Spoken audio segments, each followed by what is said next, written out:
This is the IELTS listening test. You will hear a number of different recordings and you will have to answer questions on what you hear. There will be time for you to read the instructions and questions, and you will have a chance to check your work. All the recordings will be played once only. The test is in 4 parts. At the end of the test, you will be given 10 minutes to transfer your answers to the answer sheet. Now turn to part 1. You will hear a telephone conversation between a hotel receptionist and a customer. First, you have some time to look at questions 1 to 5.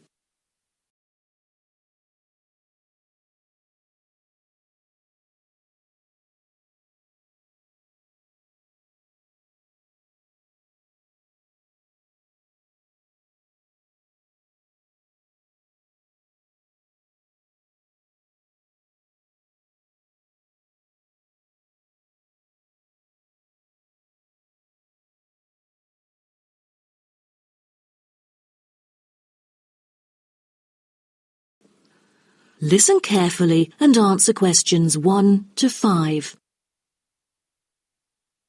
Good morning, Sunset Hotel. How may I help you?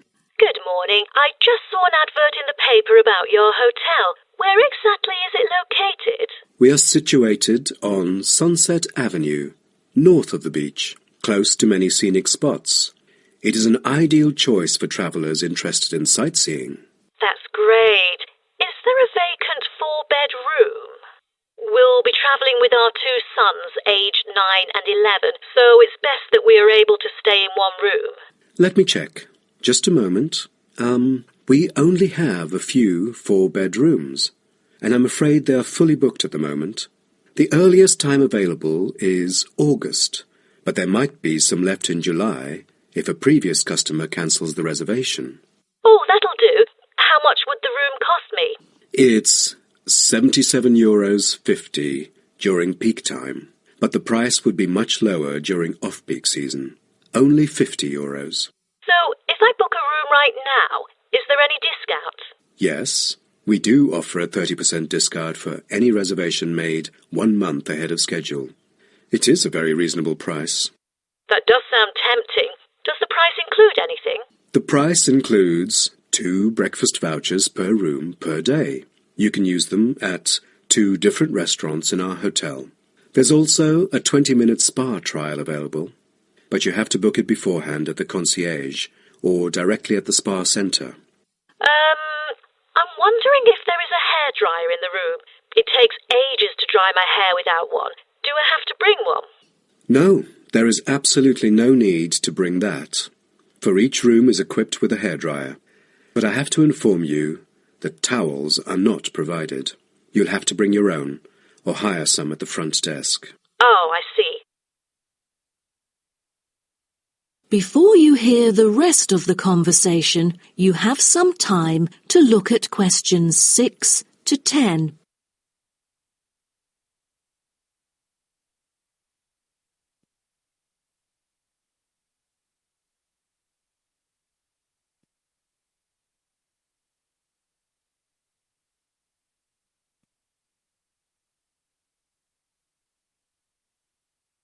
Now listen and answer questions 6 to 10.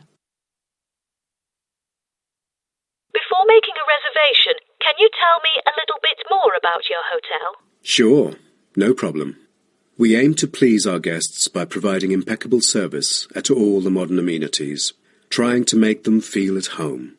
In the lounge, there are a list of books, ranging from contemporary literature to classic poetry, free for any guest to read. There is also a games room, offering a number of indoor games, including popular board games like Monopoly, as well as the beloved table soccer. A nice place to go on rainy days. Are the computers available in the hotel? I might have a few emails to respond to during my stay there. I'm afraid we currently do not provide any for our customers. However, internet is available within our hotel premises. Just use the room number and the guest name to log in. That means I have to bring my own laptop then. All right. Because with my two sons. Is there anything that they might be interested in? Yes, a popular activity here for children is collecting shells on the beach. Our hotel has a private beach. When there are very few visitors, you can take a stroll down the beach with your children and enjoy some quality family time, undisturbed. That sounds nice, but you see, my boys really love adventure. Is there something more exciting for them to participate in? We do have bicycles ready for hire. You can cycle with the boys along the bush track by the hotel, which is an ideal place to explore the wonders of nature. But because there is only a limited number of bicycles, we apply a first-come, first-served rule. Got it. I think my boys would love it. How can I arrange the payment then? Can I pay by credit card? Of course, we take credit cards. Thank you. You've been a great help. My pleasure, Ma'am.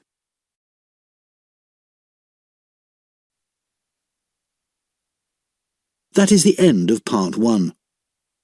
You now have 1 minute to check your answers to Part 1.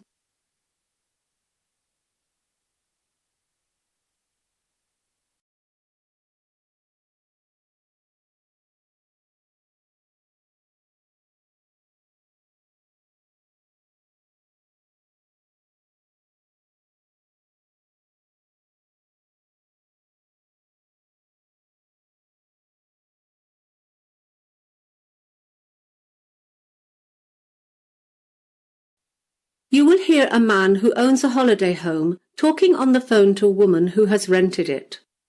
First, you have some time to look at questions 11 to 16.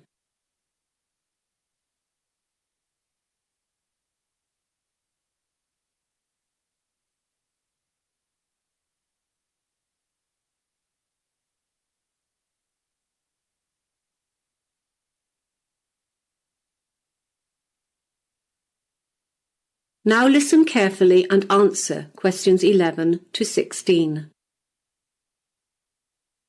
Hello, Ron Smith speaking. Hi, this is Kayla Lawton. I signed up with the Holiday House agency to rent your beach house, but the agent isn't available today and I have a problem. I can't remember what she said about the alarm system. Oh, it's quite simple, really. The main thing to remember is to enter by the back door, which leads into the kitchen, because that is where the alarm is situated, right next to the light switch, just beside the door. If you go through the front door into the living room, it will take you longer to reach the alarm, and you only have a few seconds to deactivate it. The code is 3498. OK, I've got that. The agent will have given you the back and front door keys, but there are other keys that you may need for the garage, the laundry, and the little garden shed. You'll find them hanging on a hook inside the cupboard in the hallway, next to the hot water cupboard. The laundry room is outside, next to the garage. It should be kept locked, so please remember to return the key to the hook when you've done your washing. The last tenant lost it somewhere in the garden, and I had to have the lock replaced. There should be some laundry detergent for the washing machine next to the dishwashing liquid under the kitchen sink. Oh, now, about the linen. The sheets are already on the beds, and there are lots of towels at the house too. Of course, you'll want to enjoy that lovely, safe swimming beach as much as possible. You'll find a pile of beach towels in a basket on the washing machine. Feel free to take these to the beach with you. We have lots of them, and they're pretty old, so it doesn't matter if they get a bit dirty or sandy. There are other newer towels for use in the bathroom only. These are in the hot water cupboard on the shelf up above the cylinder. Please don't take these ones down to the beach. What else? Oh yes, I should tell you that the electricity supply is generally reliable, but sometimes there are power surges which make a few light bulbs blow. If that happens, don't worry. There are spare light bulbs in a shoebox on the chest of drawers in the bedroom. That reminds me, the main power supply is switched off at the mains box, which is above the front door. The first thing to do when you arrive is to pull down the large lever. It's clearly labelled mains switch. You don't need to touch any of the other switches. Thank you. Anything else? Before you hear the rest of the conversation, you have some time to look at questions 17 to 20.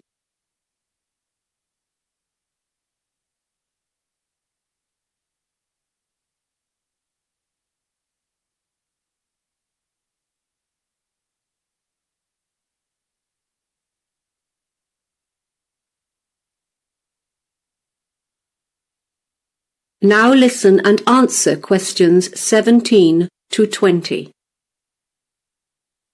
Oh, one more thing. Something that might interest you is a folder of local information. You know the sort of thing. Interesting places to visit, opening hours for the shops and services in the town, plus a little map of local walks. It's on top of the TV along with the remote control. Parking in the town is usually really easy, except for weekends, when the place is swamped with tourists, so I would recommend doing your shopping on weekdays. Oh, one thing though, if you want to combine a shopping expedition with a visit to the Early History Museum, you should know that it's not open on Mondays. There are lots of good places to eat in town too. You'll find a list of menus and takeaway prices for some of the more popular local cafes and restaurants. If you like Chinese, the Happy Dragon has excellent food, or I'd recommend the Pizzeria if you prefer Italian. They have a good selection of takeaway pasta and pizza as well. The Happy Dragon is a firm favourite with the locals though. Both restaurants deliver free of charge, but note the phone numbers have changed since the menus were printed. Phone 3231190 for pizza and 3239911 for Chinese. You won't be disappointed. Thanks a lot. I'll do that.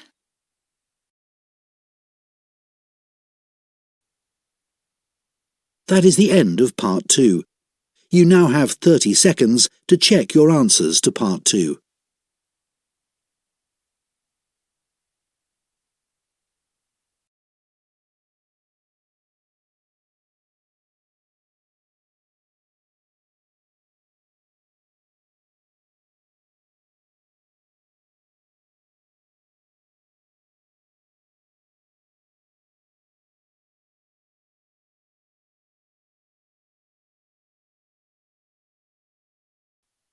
You will hear the Director of Studies in an English Language Centre and a student representative talking about their Self-Access Centre. First, you have some time to look at questions 21 to 24.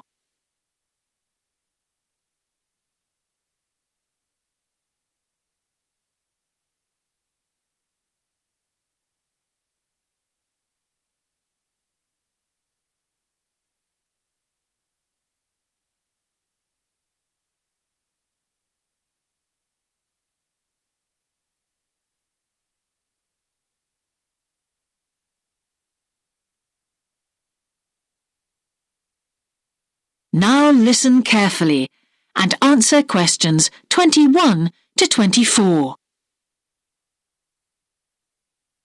Hi, Yun. As you know, I've asked you here today to discuss the future of our Self-Access Centre. We have to decide what we want to do about this very important resource for our English language students. So, can you tell me what the students think about this? Well, from the students' point of view, we would like to keep it. The majority of students say that they enjoy using it because it provides a variation on the classroom routine, and they see it as a pretty major component of their course. But we would like to see some improvements to the equipment, particularly the computers. There aren't enough for one each at the moment, and we always have to share. Well, yes, the teachers agree that it is a very valuable resource. But one thing we have noticed is that a lot of the students are using it to check their personal emails. We don't want to stop you students using it, but we think the computers should be used as a learning resource, not for emails. Some of us also think that we could benefit a lot more by relocating the Self-Access Centre to the main university library building. How do you think the students would feel about that, Yun? Well, the library is big enough to incorporate the Self-Access Centre, but it wouldn't be like a class activity anymore. Our main worry would be not being able to go to a teacher for advice. I'm sure there would be plenty of things to do, But we really need teachers to help us choose the best activities. Well, there would still be a teacher present and he or she would guide the activities of the students. We wouldn't just leave them to get on with it. Yes, but I think the students would be much happier keeping the existing setup. They really like going to the self-access centre with their teacher and staying together as a group to do activities. If we could just improve the resources and facilities, I think it would be fine. Is the cost going to be a problem? It's not so much the expense that I'm worried about, and we've certainly got room to do it, but it's the problem of timetabling a teacher to be in there outside class hours.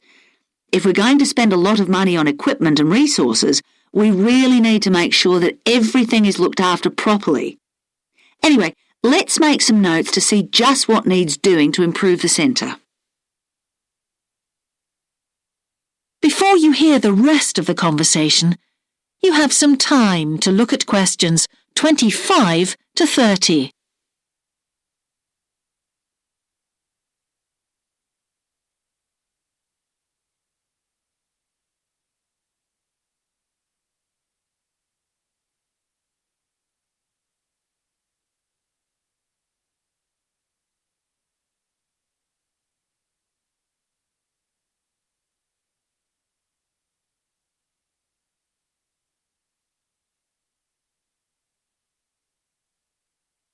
Now listen and answer questions 25 to 30.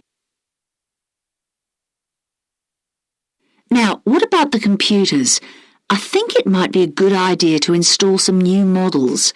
They would take up a lot less room, and so that would increase the workspace for textbooks and so on. That would be great. It is a bit cramped in there at times. What about other resources?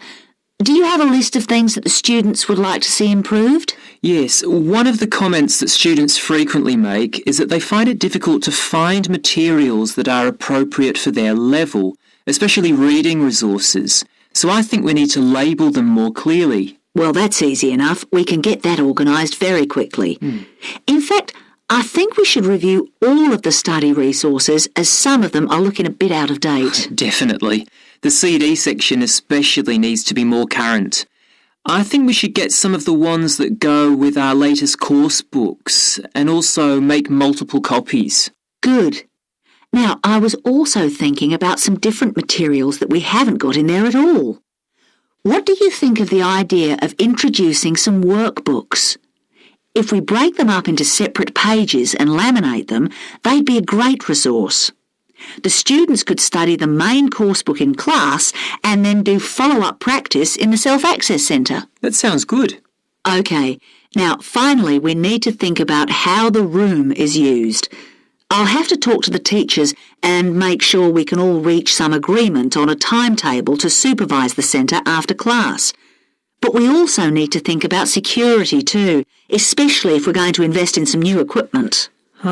What about putting in an alarm? Good idea. The other thing I'd like to do is talk to our technicians and see whether we could somehow limit the access to email. I really don't want to see that resource misused. What about if we agree to only use it before and after class? Yes, that would be fine. OK, anyway, that's great for now. We'll discuss it further when we've managed to sort. That is the end of Part 3. You now have 30 seconds to check your answers to Part 3.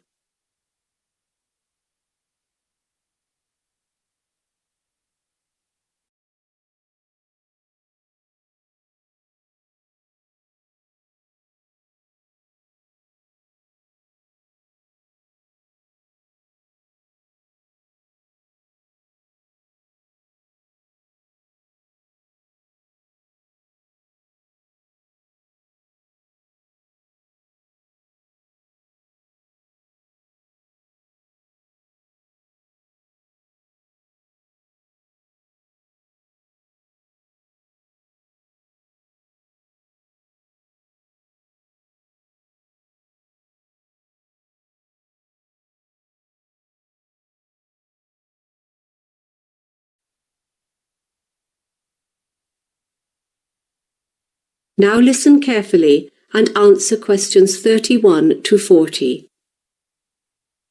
Good evening. I'm here today to present the findings from our research into pesticides and alternatives to using them. I'd like to begin by talking about some of the environmental effects of pesticide use. As most of you will be aware, pesticides have proven to be very harmful to our environment. The principal reason for this is because nearly all pesticides travel beyond their target areas. This often happens when rain carries pesticides along water channels, such as rivers, where they are then transported downstream. In other situations, particularly when they are dropped by plane, the wind blows pesticides into wild areas where they are not wanted. These areas can be up to several kilometers away. We also need to think about the effects of pesticides on animals. Pesticides can cause illness and even death in many animals, including birds and aquatic life. Animals can also be affected, however, when pesticide use eliminates their food source and causes them to starve or migrate to other areas. When pesticides don't travel into neighboring environments, they tend to seep into the soil. There they degrade the quality of the soil, and in addition, they can weaken biodiversity. Studies of pesticide-contaminated soil show a much lower count of organisms compared to healthy soils. There's a final consideration to take into account, and that's the environmental effects of pesticides in terms of pest numbers. In the short term, pesticides significantly reduce the number of pests in an area, as might be expected. After long-term regular use, however, insects tend to become immune to certain kinds of pesticide and are no longer negatively affected by them. As the number of insecticide-resistant pests grows, this creates the need for new varieties of pesticide and further exacerbates the pesticide problem.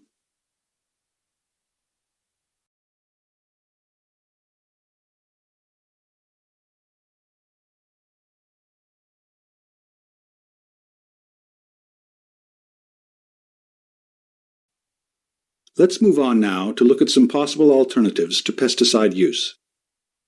As I'll explain, although these techniques can help reduce our dependence on pesticides, they do have their own drawbacks too. The first technique will be familiar to any of you who have even a small vegetable garden at home. You see a slug on a piece of lettuce, and what do? Put on some gloves, walk right up to the plant, and pick the slug off with your hands. This is called hand-picking. Hand-picking is remarkably effective and requires little in the way of money to implement. But while it may be sufficient for the home gardener, the time-consuming nature of hand-picking makes it unsuitable for large-scale operations. Owners of larger crops and orchards require a more systematic approach to pest management, and they have a few options here. You may be familiar with a technique known as biological control. This involves the strategic use of what we call good insects, that is, insects which eat pests rather than plants. When they eat the pests, they also protect the crop environment.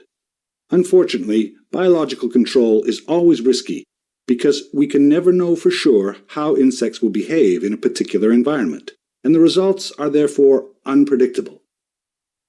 A safer option is companion planting, where certain plants are grown together. Garlic, for example, fends off spider mites and aphids, and basil drives away the tomato hornworm, making it a good companion for tomatoes. This is because some varieties of plant can repel specific breeds of insects, so planting them alongside and around more vulnerable vegetables will discourage the insects from coming near. Of course, all these extra plants begin fighting for space and competing with the protected plants for access to water and nutrients in the soil. A final possibility is crop rotation.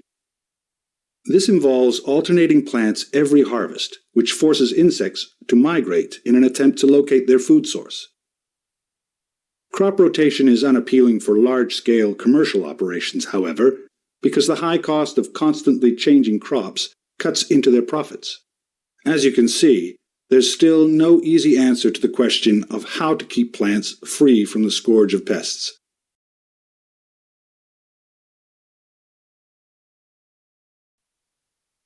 That is the end of Part 4. You now have 1 minute to check your answers to Part 4.